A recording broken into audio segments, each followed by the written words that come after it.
పూర్తి వివరాలకు చదవండి రేపటి అక్షర శిల్పం దినపత్రికలో.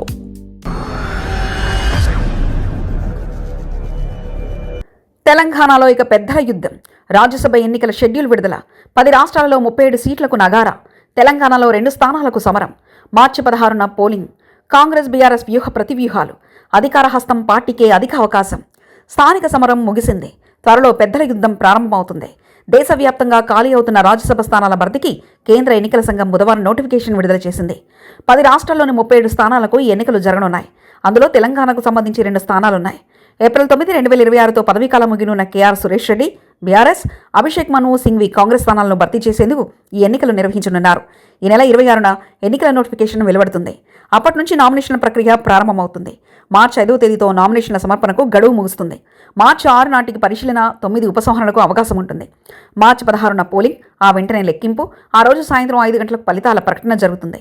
తెలంగాణతో పాటు మహారాష్ట్ర 7, తమిళనాడు 6, పశ్చిమ బెంగాల్ 5, బీహార్ 5 వంటి పెద్ద రాష్ట్రాల్లోనూ ఎన్నికలు జరుగుతున్నాయి. కేంద్రంలో ఎన్డీఏ తన బలాన్ని పెంచుకోవాలని చూస్తుండగా ఇండియా కూటమి ఎన్నికల ద్వారా రాజ్యసభలో తమ పట్టును నిరూపించుకోవాలని తాపత్రయపడుతుంది. స్థానిక ఎన్నికల సెగలు ఇంకా చల్లారకముందే రాష్ట్రంలో మరో ఎన్నికల వేడి రాజుకుంటుంది.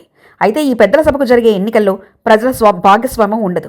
ఎమ్మెల్యేలే రాజ్యసభ సభ్యులను ఎన్నుకుంటారు. దీంతో ప్రస్తుతం ఉన్న అసెంబ్లీ బలాబలాల ప్రకారం తెలంగాణలో ఖాళీ అవుతున్న 2 రాజ్యసభ స్థానాల్లో గెలుపు గుర్రాలు ఎవరనేది ఆసక్తికరంగా మారింది. గత అసెంబ్లీ ఎన్నికల తర్వాత మారిన రాజకీయ సమీకరణాల నేపథ్యంలో అధికార కాంగ్రెస్ ఈ పార్టీ 2 స్థానాలను క్లీన్ స్వీప్ చేయాలని పట్టుదలతో ఉంది. మరోవైపు తమ బలాన్ని నిరూపించుకోవాలని బీఆర్ఎస్ భావిస్తుంది. అధికారంలో ఉన్న కాంగ్రెస్ పార్టీకి మెజార్టీ ఎమ్మెల్యేల మద్దతు ఉండడంతో కనీసం 1 స్థానాన్ని సునాయాసంగా గెలుచుకునే అవకాశం ఉంది. 2వ స్థానం కోసం ఇతర పార్టీల నుంచి చేరిన ఎమ్మెల్యేల మద్దతు కీలకం కానుంది. ఈసారి పెద్దల సభకు సీనియర్ నేతలు జానారెడ్డి, వి హనుమంతరావు లేదా గత ఎన్నికల్లో పోటీ చేసి ఓడిపోయిన కీలక నేతల పేర్లు ఈ రేసులో వినిపిస్తున్నాయి. అయితే ప్రస్తుతం ఉన్న ఎంపీ అభిషేక్ మను సింఘ్ జాతీయ స్థాయిలో కాంగ్రెస్ కీలకం కాబట్టి ఆయనకు హైకమాండ్ మళ్లీ అవకాశం ఇచ్చే సూచనలు కనిపిస్తున్నాయని కాంగ్రెస్ వర్గాలు భావిస్తున్నాయి. ఒకవేళ ఆయనకు వద్దనుకుంటే స్థానిక నేతలకు ఛాన్స్ దక్కవచ్చు. మరో స్థానం కోసం మాత్రం కాంగ్రెస్ సీనియర్ పట్టుబట్టే అవకాశాలున్నాయి. ఇదిలా ఉంటే గతంలో సురేష్ రెడ్డి ప్రాతినిధ్యం వహించిన స్థానాన్ని నిలబెట్టుకోవడం బీఆర్ఎస్కు పెద్ద సవాలుగా మారింది. అసెంబ్లీలో సంఖ్యాబలం తగ్గిన నేపథ్యంలో పార్టీ అధినేత కేసీఆర్ ఎవరిని బరిలోకి దింపుతారనేది ఉత్కంఠ రేపుతుంది.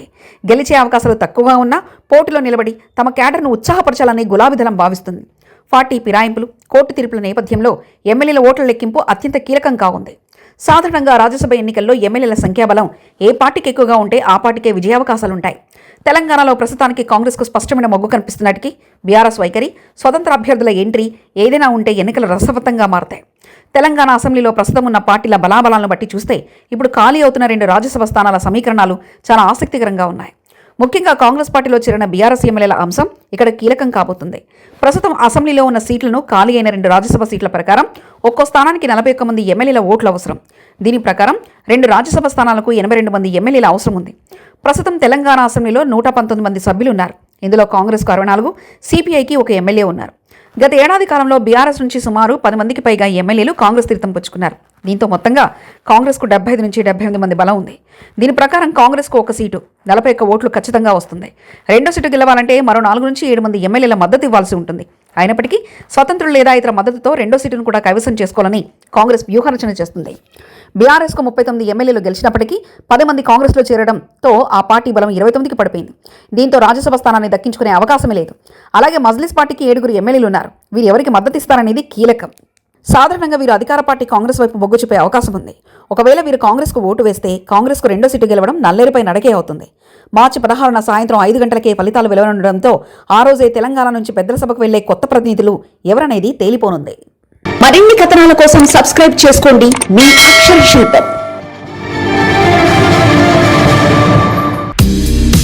పూర్తి వివరాలకు చదవండి రేపటి అక్షర శిల్పం దినపత్రికలో.